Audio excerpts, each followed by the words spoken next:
दुइनंकुसुंदैसा गामिनि जानानै जोंनि दा सोलिफुनाय सरकार बिटिआर सरकारनिसिम रोजा रोजा साबायखर बावहरग्रोबाय।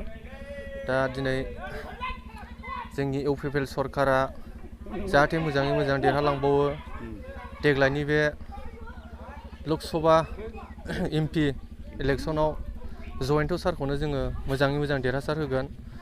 आरो जों दा सिगाङाव जा 17 बोसोराव सोलिबाय थानाय सोलिनानै थांनाय लामानिफ्राय गैयामोन, सान्थिफुरनिफ्राय हाबनाय लामाया बिराद अबस्था गाज्रिमोन। राजा साम'दैसा दालाङा स्कुलाव मोजां थांनो हायामोन, उन्दैफ्रा लंपेन्ट गस्ला खुनानै बारनो गोनां जायोमोन। दा जोंहा बिटिआर सरकारा जिबायदि हरदों बेखौ जोंनि रायजो राजानिसिमबो जयन्त सारखौ रोजा रोजा साबायखर बावहैयो आं। आरो दा जोंहा अदालगुरिजों मोनसे कालभार जानानै थांबाय। आरो दा जोंहा नैबे फरेस्ट केम्प गुदिजों मोननै जानानै थांबाय देग्लायनो, दालाङा मोननै। आरो जोंहा दा जेजेएमनिबो मोनसे सफैबाय। आरो सिगाङाव जोंहा फेरेंगा सारा गावनि बेक्तिगत जों मावनानै होफैबाय बरिं दुइनंकुसुंदैसायाव दैनि बिराद प्रब्लेममोन जोंनाव।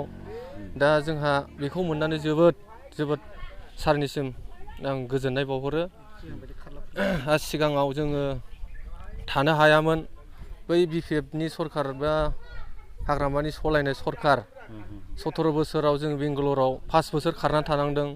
बै समाव आर्मि पुलिसनि नोजोराव जोङो माने 1 किल'मिटार आर्मि फैगौ होनबानो जोङो खारसारजोबोमोन आरोखि, जों थानो हायामोन।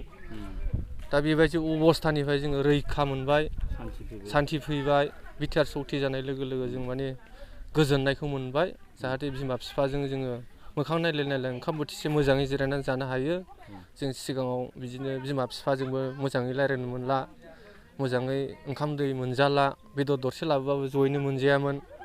दा जों बिटिआर सरकार जानाय लोगो लोगो बिराद मोजां जादों। आरो दा जोंनो सिगांनि 17 बोसोर बिपिएफआ सलायनानै थांखांबाय, खिन्थु बेखौ जोंनो नांखाया आरो जोंनो बेखायनो बे सरकारा माने थैनानै थांबाबो अरजाला आरो बे सरकारा। दा जोंनि बिटिआर सरकारा माने थाबाय थानांगौ, मथा मथि मोजाङै मोजां सलायलांनांगौ प्रमद साराबो। दा जोंनि इएमफोरखौबो आं खावलायहरनो लुगैयो, मोजाङै मोजां जोंनि दा एसे आद्रा दङ गामि सिङाव हाबनाय लामा। दा जोंनाव दालां 3 दङ, बेखौ जयन्त सारा देरहालांनानै गामिखौ जोंनि गामियाव मोजाङै मोजां मावफैयो। स्कुल जोंहा दा गैया, स्कुलखौबो आङो मावफैनो थाखाय दा देरहालाङोबा मोजाङै मोजां मावफुंना होफैयो।